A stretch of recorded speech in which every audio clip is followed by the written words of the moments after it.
విషయం తెలియగానే ముందు అన్నయ్య కదా చెప్పాలి. ఎందుకు అడ్డమైన వాళ్ళకు చెప్పారు? రవిబాబు చూసుకుంటాడని నేను మాట్లాడకుండా ఉన్నాను. నువ్వు మాట్లాడకుండా ఉన్నావు, వాడు పంపించేశాడు.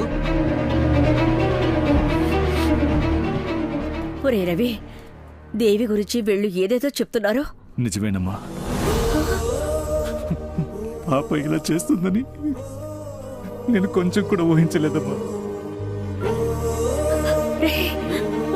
బాబు, వదినా. నిన్నే కదయ్యా నమ్ముకొనున్నాను. ఇలా అశ్రద్ధగా ఉండిపోయావేంటయ్యా? నా కూతురు కాదు వదినా.